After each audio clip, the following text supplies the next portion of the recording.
please turn them off so that or put a picture up, whatever you'd like to do. Okay, so this class is about the releases that we signed, so the SCA releases for predominantly the chronicler's office. The web minister's office uses them as well. I am going to say that you'll notice my face does not, my camera doesn't work, so I use a photo instead. And like Kat said, if you have a question, feel free to post it in the chat or to chime in. So we're going to start, I'm getting 16, that's fine. We're going to start with how to get to these releases. So I'm going to share my screen with you. Once I get it to work.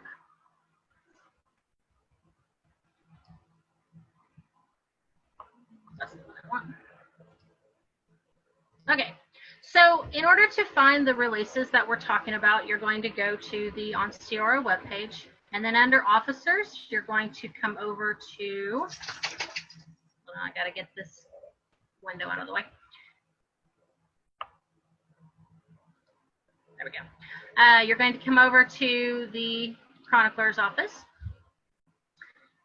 and then you can scroll down and find it this way, or you can hit Forms to the top, either way. And so these releases right here are the ones we're talking about. There are fillable versions if you have a PDF fill where you can fill them in just right there on your computer. The advantage to that is that you can just fill them in and send them out. Please remember that when you go to fill in anything like this, you want to download it first to your computer, then fill it in.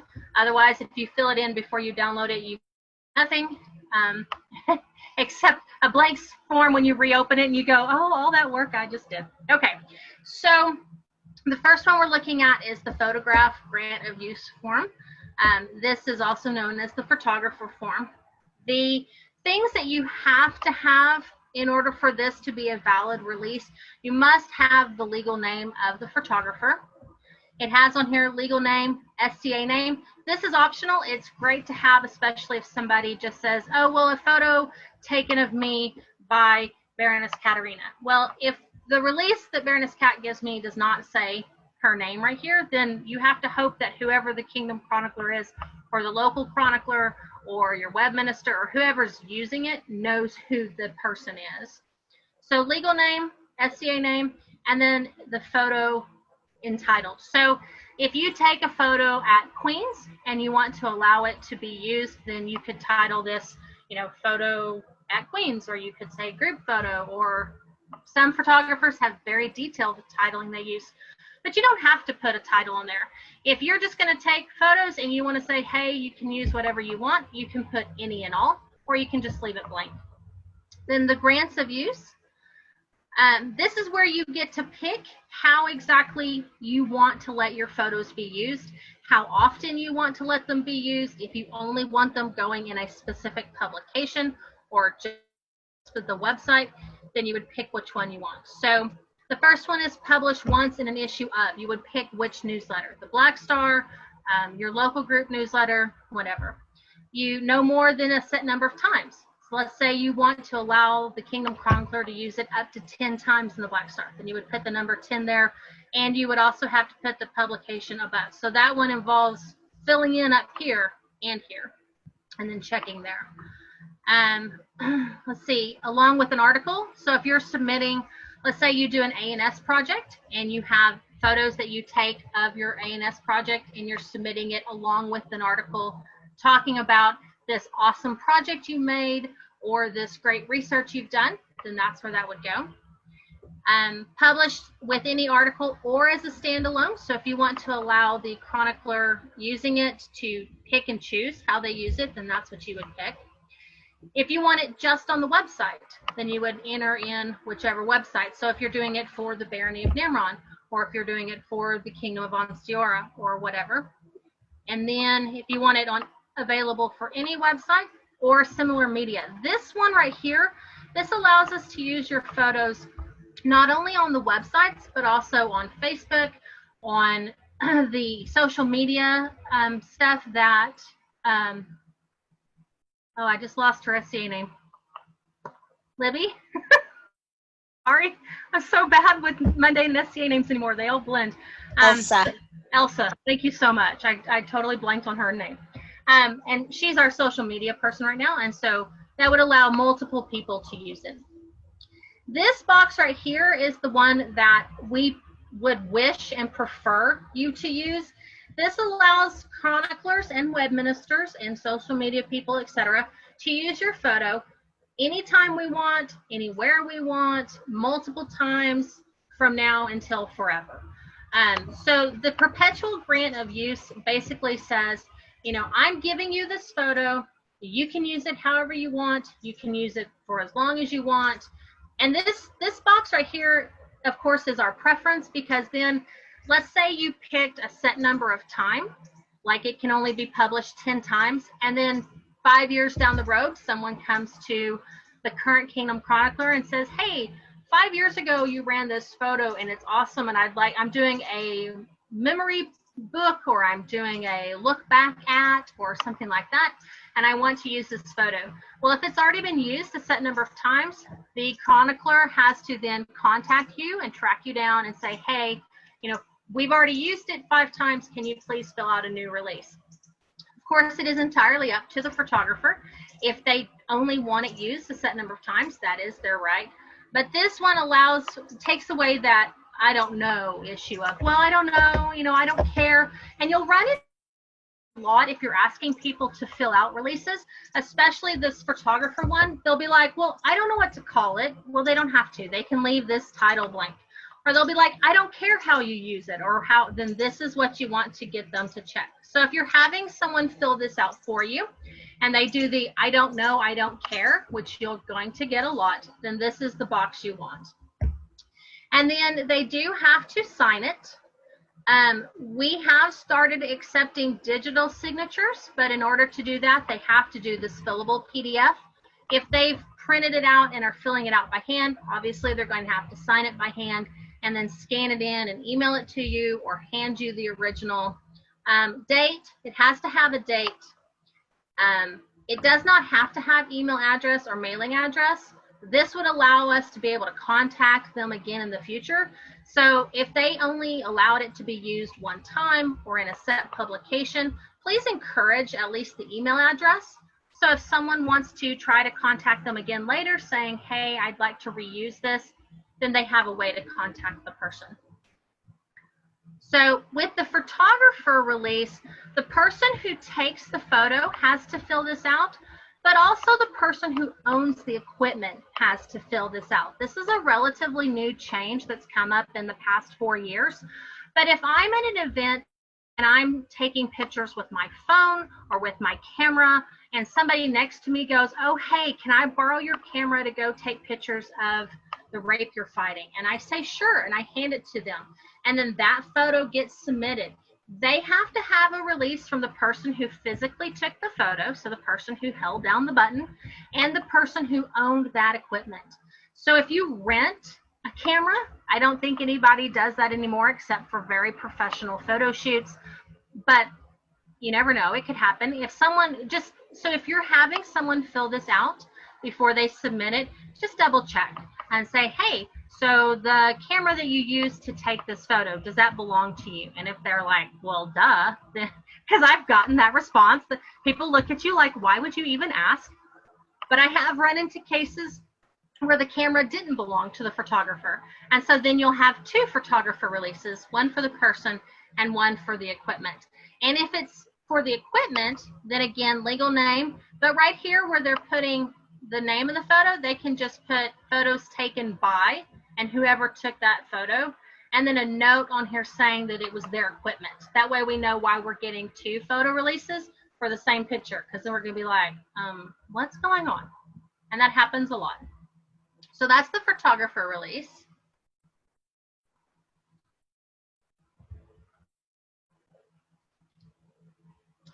The next is the model release. This is the one that most people are familiar with. You've likely seen this one. I know a lot of local level chroniclers who just carry a stack of these with them.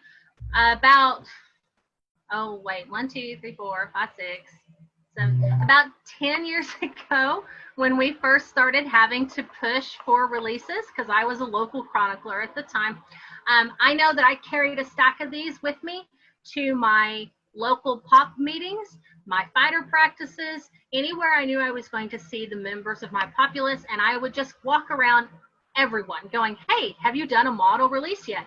And we did this as the chroniclers across the kingdom. For about a year, we were shoving these releases in people's faces every time we saw them. And that's why there is a decent selection of model releases that we already have. So one thing, if you're asking, hey, I'm going to use this photo and it's got you in it, I need to get a model release. If they go, well, I've already filled one out, then you need to contact your local chronicler who has access to the compiled release drive that I created, and they can look it up, and it's in there by Monday name, because that's the part that has to be on there, and they can find it. And if you look it up and it's not there, then they'll come back to you and go, I'm terribly sorry, can you please fill out a new one? And that happens. We have a couple of previous crowns that theirs have gotten misplaced over the years that I'm still trying to track down. So that's just one of the things.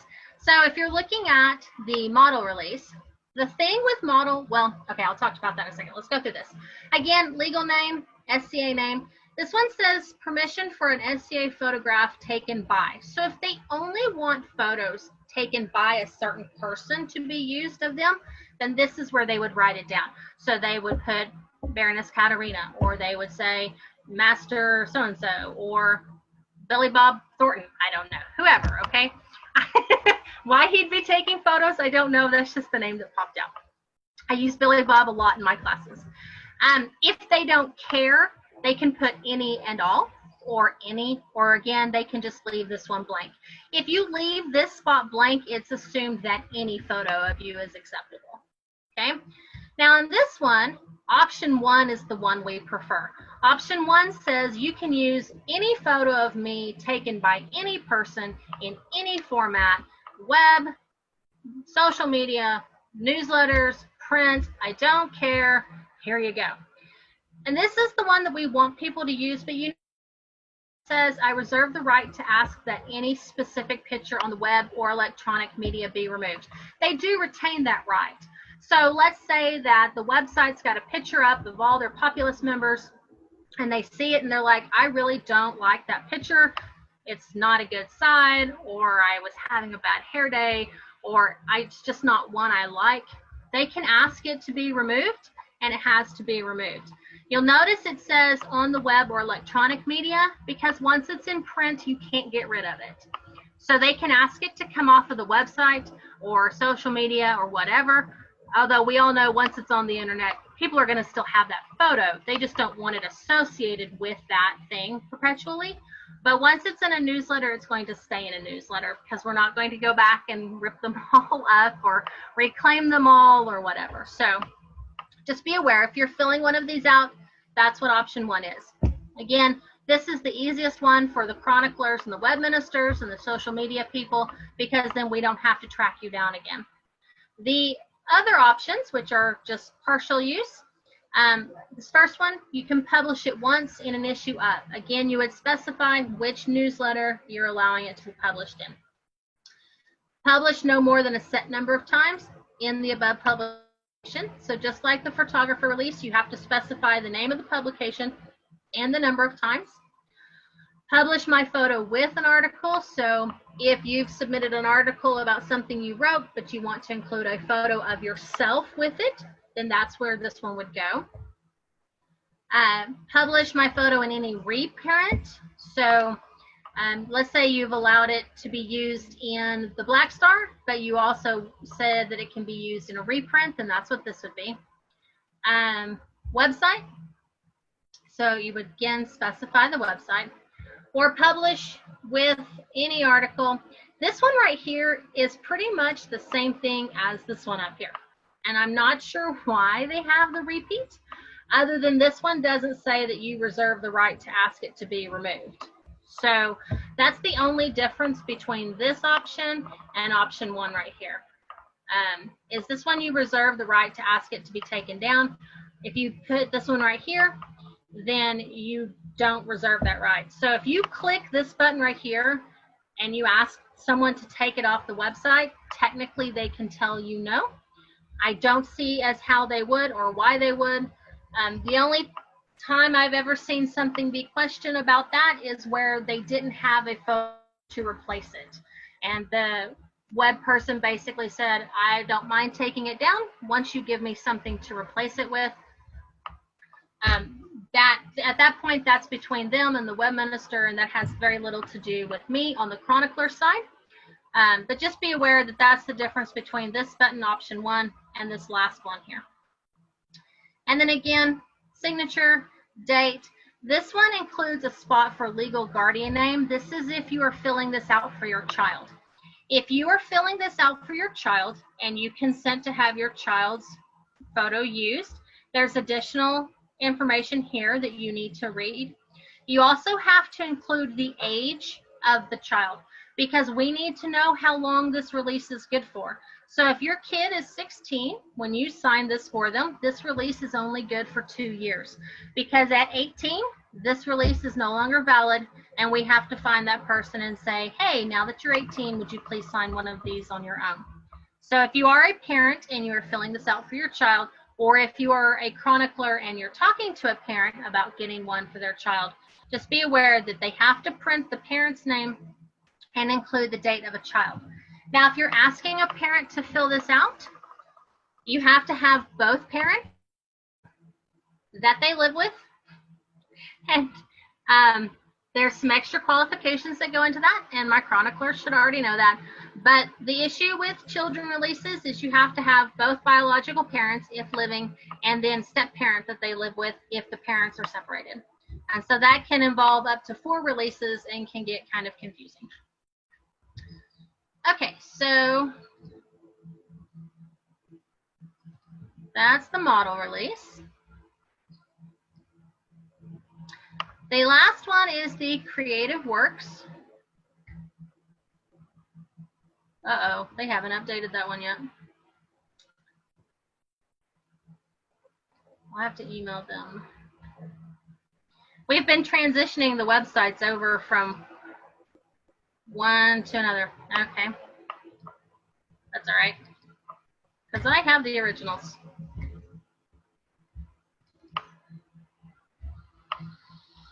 Once my computer decides to work.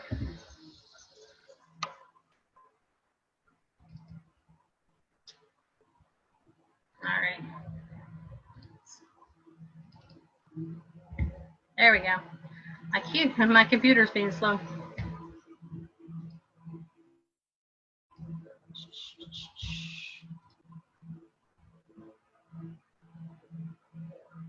Creative works.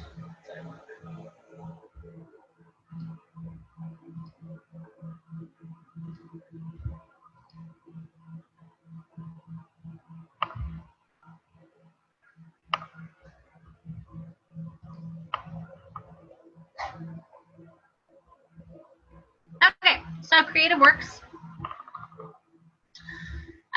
This is for anything that's not a photo and not yourself as a person. That's pretty much everything else goes under creative works.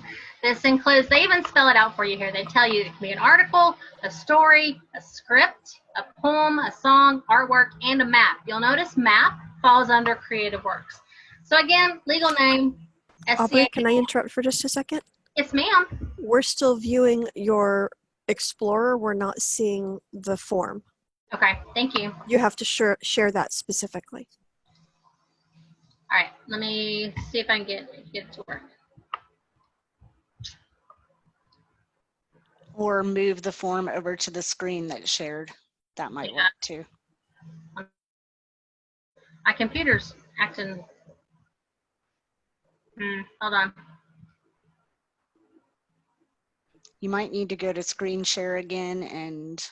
Yeah, I'm trying to get back into the, like the Zoom screen won't even let me go back in full screen. Oh wait, here it is.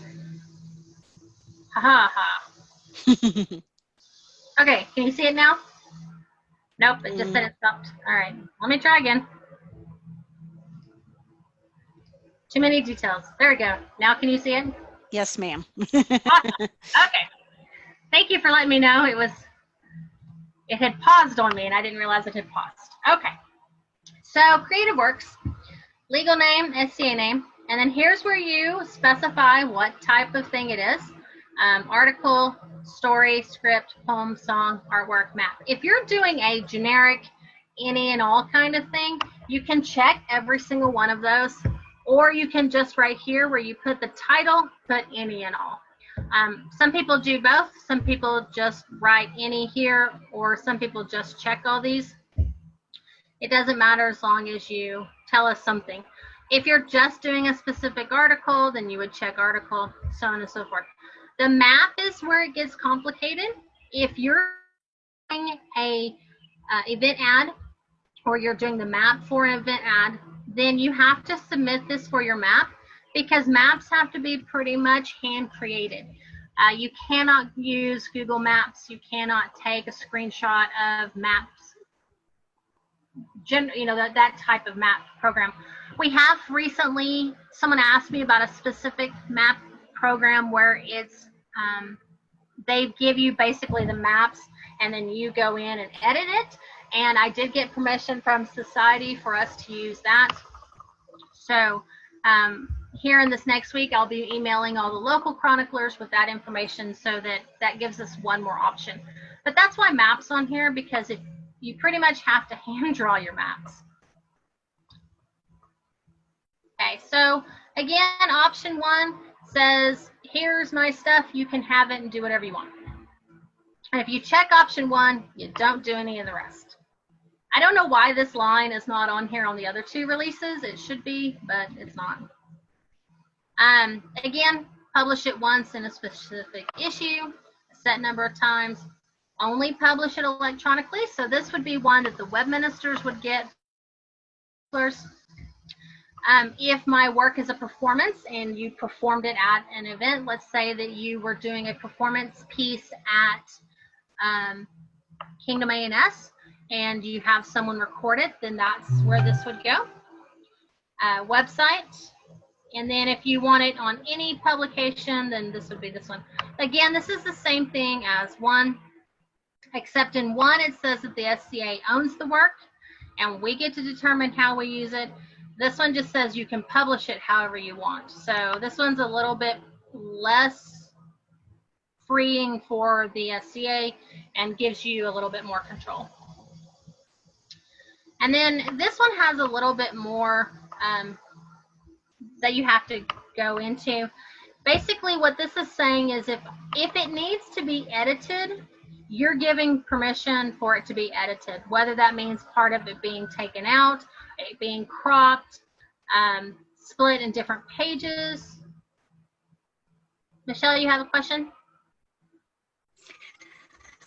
Yes, hi. Yes, I noticed that if, let's say I decide to write a poem and copyright it, but then I want to perform it at an event, am I allowed to do that?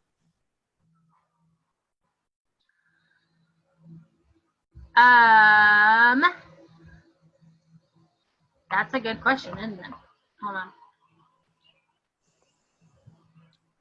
Yes, as long as you just do this one where you talk about it being a performance. Because then at that point, all we're sharing is your actual performance and not the piece in of itself. Okay. And then what if I wanted to publish it? Like, what if I wanted to publish, including print, web, and electronic also? Okay, so you wanted to I only caught part of that. I'm sorry. I'm sorry. So let's say that I wanted to perform it at A&S, but I also wanted to publish it in an SCA publication that included print, web, and electronic. Okay. You can select more than one box on here. Okay. So if you wanted it performed, you could check that if you also wanted it here. And The only downside is, like, you couldn't write here beside it specifics. You couldn't say, but in this situation. Hmm. If you're going to want to specify, then you'd have to include some of these others. Like, if you did the performance and you want that, but you also wanted the poem itself published, then you would click up here or down here. You would just have to figure out which one of these fit best within your needs. And if you've copyrighted your own works, you can still use any of these, because these don't give us the rights to your works. These just give us the right to publish your works. So this is the one where you give up your rights. So if you've copyrighted your own work, you're not going to use option 1. I haven't, but I haven't, but okay. Right. I mean, it can happen. Okay. Well, thanks for answering my question. Yep. So you'll notice, though, that this does say that, it can be edited or abridged by the chronicler or the web minister, whomever, unless specifically requested otherwise below. So it gives the option to add notes down below here. So like down here at the bottom is where you can make notes, and that's where you would want to, like, add a note here, or say that you're going to have a note further down. But this line does allow you to make those notes. The other releases, you can't really do that on. You can, but they're not binding to us as the SCA, because it's a legal document that you're modifying, and that's not legally binding. But this one does give you that right to make extra notes. And then this is where you say that, yes, this is just my work. So if you and someone else worked on it together, then you would both have to submit a release, because we can't have that other person suing us for stealing their work if you're the only one who gave us a release. It's never come up that I know of, but it's one of those things that, we have to include all those legal nitty-gritties. And then you can also ask that you get a copy of the newsletter. So if you want like an email copy of the local newsletter, you can do that. If you have something used in the Kingdom Chronicler actually receives 5 copies each month to send out to people whose works are used. So last month I had a filth and a drawing and a cover photo, and so I'll be mailing out here in the next week or so those 3 copies to those contributors. So that is something that's, I think, kind of neat, is that you can just make sure that the person who you're giving your work to knows that you do want a copy. Sometimes that's actually a requirement. Someone who gave me a work to include in the Black Star, that was their one and only requirement, that they get credited. Shh, mouse, hush. That they get credited and that they get a copy. Okay, so those are the 3 main releases, and of course how to get to them. Mouse, stop. Photos for just private use. She says, I'm helping, Mom. Yeah, well, my daughter just left to go get in the car, so of course Mouse has to bark about that. Okay, so the thing with the releases is that we have to have them. It is something that the SCA has only started requiring about 10 years ago. So there's some people, this comes up every so often still, where somebody has a really old copy of a newsletter that they want to republish. The downside to this is that you have to then get all the releases for everything in there in order to republish it, because they didn't have to sign releases the first time. It was before we started requiring them, but in order to republish it now, you have to. So let's say you have an old version of a local newsletter. It's got some really great artwork in it. In order to publish the page with the artwork, you'd have to track down the artist and get them to sign a release. If it's got something in there you want to use and the person who contributed it has passed away. Like, let's say you've got some drawings by William Blackfox that you would love to use. I came across some old comics of his the other day in the Kingdom Chroniclers files. Unless you have permission from the estate, you can't publish them. So for someone who is deceased, hold on one second, dear, you'd have to contact their next of kin or their estate. You'd have to get permission from someone. Yes, ma'am, you had a question? So, about 2 years ago, the question of using William Blackfox's art came up. And at that point, I was referred to the Society web minister who was handling the forms, because we have a number of his artworks on the wiki. And we were told at that time that so long as we didn't build a gallery of his work, if I was using a photograph of his artwork taken by the person who was the subject of the artwork, that we could put it on their personal wiki page because it was a gift to them and their photograph, and they were depicted in the image. Is that no longer the case? No, we actually have a release for him that says basically to that effect. We have a release from Blackfox saying that we can. It's not the release on the same forms we use today, but at the time he actually did something, because I came across it, a picture of it or a post of it, I can't remember off the top of my head, but I came across something that he had filled out that basically said, you know, because it was dealing with the comics, and it basically said that it could be used in certain circumstances. Okay. And so I'm sure that that's where that's coming from. Okay. I just wanted to make sure that I hadn't been going off of old information. Thank you for clarifying. No, you're good. Yeah. And that's the problem, is that sometimes the rules do change. Unfortunately, it seems like every time they change, they become more strict. But it really is a CYA kind of issue. And you have to remember that since the head of the SCA is out of California, we have to deal with California laws, not just Oklahoma and Texas laws. It's the same reason why we sign waivers at practice, even though in Oklahoma and Texas you cannot sign away your right to sue. So you sign a waiver that just shows intent, it's not legally binding. But it's the same, that's where the releases are coming from, although copyright law is so much more specific. Unfortunately, I know a fair amount of the copyright law from the photographer's side. Having been married to a professional photographer, I spent a lot of time researching it. So, but that's the deal with the releases, is it's there so that we can use the work, but that is the downside to the older stuff. If it was done before there was a release on file, in order to republish it, you're going to have to get the release. And can't track down a member of their family or there's someone from their estate, then you just can't republish it. And there's stuff that's going to get lost from the archives that way.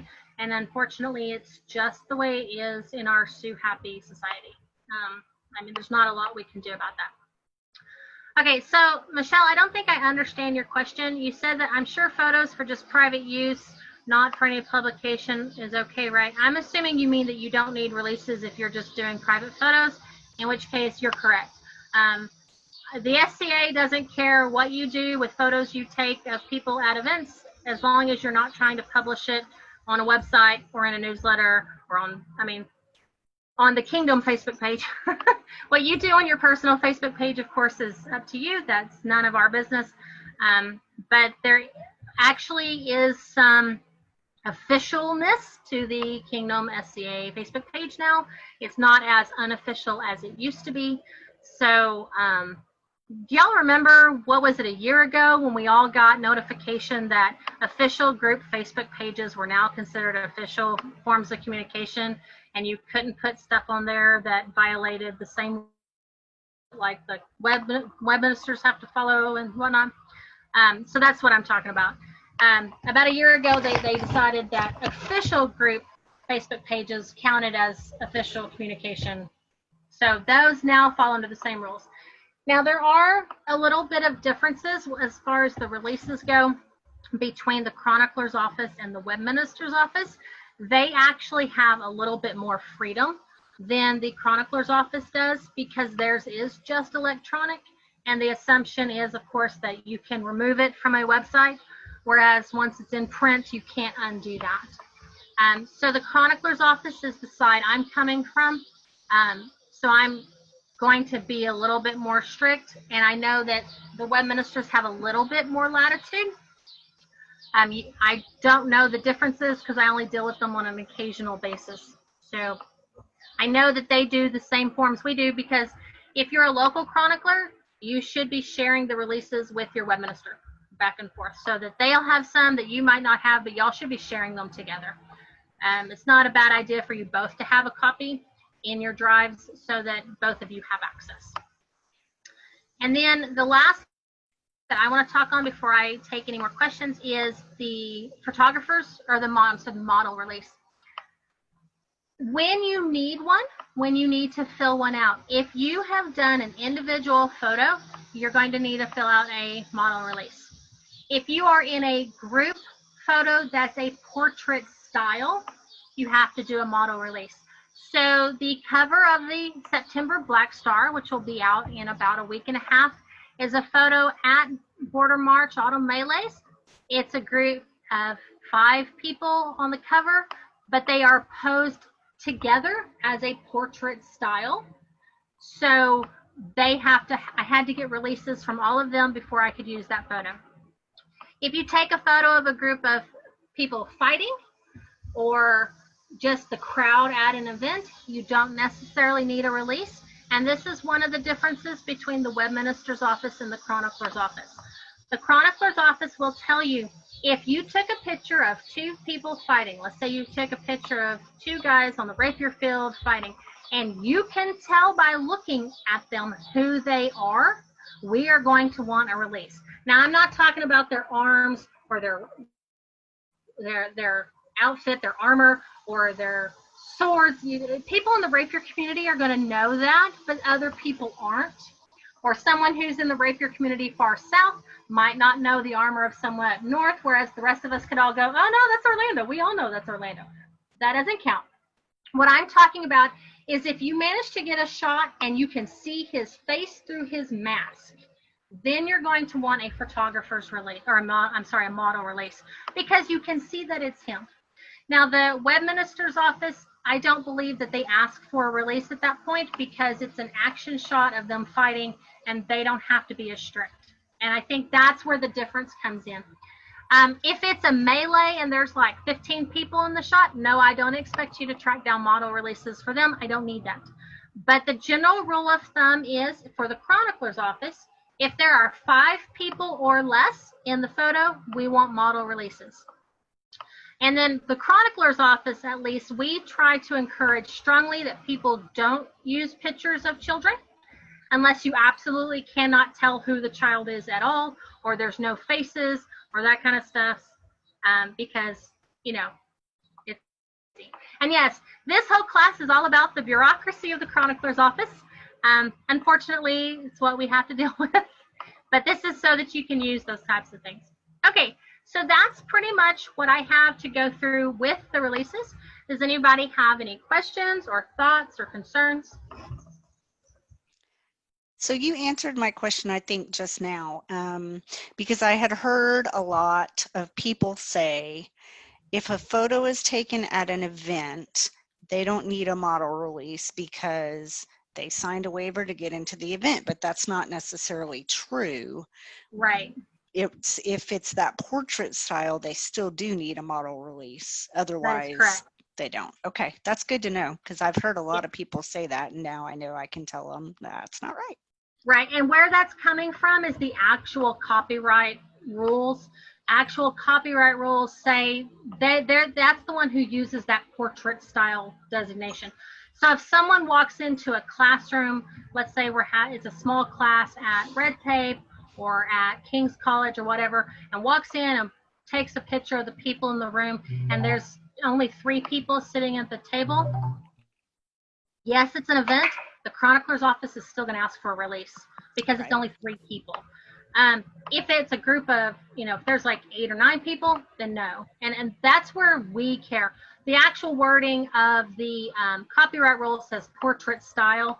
So that classroom scenario, technically you would not have to have one by the true legal definition of copyright, but SCA is a little bit more strict on the chronicler side because again, we're dealing with, we don't want to get sued.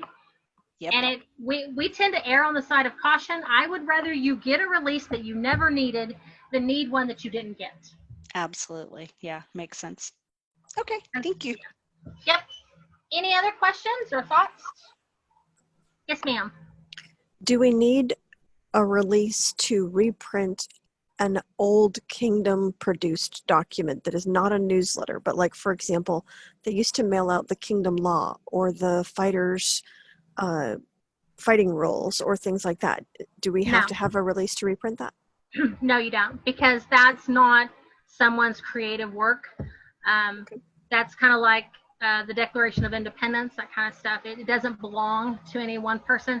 So law, martial art handbooks, participants' known guide, all those kinds of things, those can be reproduced without releases as long as there's no artwork in them or photos or that kind of stuff. So Okay. it's, yeah, I've come across some that I'm going to send up to the archivist for that same type of thing. That would be me. No, I'm talking about the society archivist. Okay. I can send it to you too, but Your Kingdom archivist would love to see it too. okay, That would be me. I'll do that. One of the things that I recently got my hand on was the 30th year event book. And it specifically says contact the Kingdom Chronicler for permission to reproduce Okay, in so any what form. that means is that I would have to go and check and see if we had releases for the stuff that's in it. Okay. Because that's the same release that we use on all of our newsletters that say, please contact the and so that's why. You would have to send, is it electronic or is it paper? It's paper. Okay. The easiest thing for me would be to actually to look at it and go, this needs a release, this does, this. Okay. If you want to wait till we can get together, I can look at it in person. If you want to go through it yourself and send me scans of things that you're questioned about, either however you want to handle it, it's fine. I will scan it and send it to you. Okay, awesome. I mean, I was there. You'd think I'd remember, but that was a while ago. It was a bit back. Yeah. Thank Okay. you. Anything else? Any other questions? I Go ahead. yeah, and I've had to jump in and out because I am at work, and I do have stuff that's happening at work that I have to get on. But I'm having taken photography classes myself, and hearing all of this, you know, with events are effectively public. They're in public for the intents of photography, and in public there's not an expectation of privacy. So this seems like, and I know they're wanting to be extra cautious, but this seems to be rather bureaucratic the way that, I mean, overly so. So, well, what you're running into is the idea of the in public, because we've actually had this conversation in the past. The fact that you have to pay to get in, that people can't just walk up off the street, means it's not in public. It does have some I know it's a gray area, but we have to default on that outside. If it's a demo, not so much, because that is open to the public. Anybody can be there. There is no expectation of privacy at a demo. An event is different. People do have a certain expectation of a separation between that and their real life, because you pay to get in. There's some restriction that goes on. And that's where that gray area is, and they default to the side of, again, if it's a portrait style photo or 5 or less people, we're going to ask for a release. Okay, well, then the next thing that it seems to me, and I'm gathering the answer on this is going to be no, is that when you sign in to an event, can you just have a blanket waiver that says, you know, that, hey, I approve my to be photographed, regardless of who the photographer is, because you could have multiple photographers. You know, can you have a waiver or something part of when you sign in to an event that says, I approve photographs being taken of me, that just So blanket covers everything. we could have the releases up there. You can't do a roster style because that doesn't meet the legal requirements of a release. We could have the releases up there. The problem's going to be if somebody doesn't sign it, how are your photographers going to know who did and who did not sign it? I actively do not let people take my photos at events. I do not let my photo be published. I have never signed a model release because I'm a public school teacher and I am not willing to put my job on the line. And I understand that that's overly cautious, especially in today's technology-based world. But if you ever see me at an event with someone with cameras, I go out of my way to not be in the photo. And that would be the hang-up of trying to do something like that at gate, is there would be no way for your photographers to know who had or had not signed one.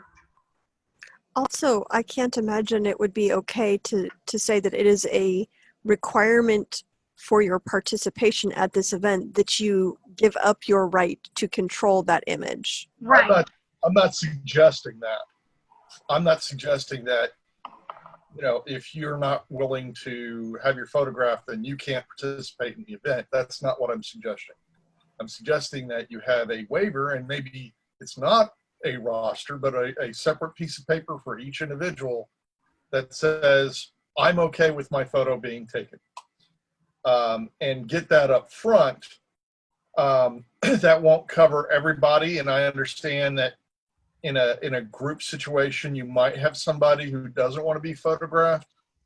You can at least, at that point, if you have a photograph, you can, you know, say in a group or something, hey, I've got this photograph I want to use. Does anybody have any objections? And if that person is not in the photograph, then you already have a release on file that was done at the event. I'm just looking at this and seeing that this is a ton of bureaucracy that's going to be difficult to sustain. We've been doing it for about 10 years. Okay. I mean, I understand where you're coming from, and that idea of, you know, people, because we have the releases, we can have them at gate, people can sign them, people cannot sign them, whichever. And that whole, you know, well, photos were taken, we already deal with this every single event. Photos are taken, they're submitted, it then falls on to the chronicler and the web minister to contact all the people in the photo going, hey, did you sign a release? And if they have one on file, great, we can use it. If not, we can't. So ultimately, it falls on to the person who's going to publish that image to determine whether or not they legally can. So. And these are society level requirements, I'm yeah, sure. This is not coming from on SCA. This is coming from SCA Inc. Right. Yeah, I understand. Michelle, you had a question? Something that I just happen to know is that if you were going to do this, you would need to do this when you enter the event, after you pay, but before you participate, both legally and ethically. So you would hand someone a piece of paper that gives them a overall blanket ability to say that I give my ability to, I consent to have my photo taken and used in whatever way the society deems that it wants to. And you could be done with that. Or I don't consent. And you could do that. And that would make it very easy. And it would be very streamlined. But that would be up to the society to do. And if you want to do that, you know, then okay. If you decide not to, then that's perfectly fine too. Okay, so the one thing I do have to interject here is that the release I showed you, the model release, we are required by corporate law to use that release. We cannot use anything else. So we couldn't create something, you know, event specific or to be more streamlined. And so the only thing that could be done to address this is This is why I said the chroniclers carry them to pop meetings, to events, so that they have them there, because that's the best we can do. You could have someone sign up to sit near gate, to have people fill it out as they come to the event if they wish. But that's going to be the best we can do, because we have to use that form. And I mean, we're stuck with that. That's what I meant. And we've kind of been doing that over the years. That's why I created the compiled list of all the releases that have been collected over the years. The downside is that sometimes people get them filled out and then they've gotten lost or misplaced. We started doing releases before we went to Gmail. So before there was the drive to keep all these things. And we're slowly trying to get caught up with the technology, but it's involving me going through what I have in all my local chroniclers, uploading what they have, and it's a slow process. So we have a lot of these already, but it just means that the chroniclers have to find the people, and having someone sit near gate might not be a bad idea. I just don't know of very many people who are going to be willing to sit near gate all day to ask people if they want to sign a model release. So for events that I come to, I might be willing to. Okay. And so that may be how we approach it. Just say, hey, you know, is anybody want to do this? Great. I'll bring the releases. If not, that's fine. And we'll go from there. I mean, that it doesn't hurt to have one more avenue where somebody can fill it out. So it's not a bad idea. It's just we have to use that one form. That is our restriction. Okay. Okay. So anybody else have any other questions? Nope. Okay, we're right at almost 8 o'clock. So if nobody has anything else, I'm going to stop the recording. And then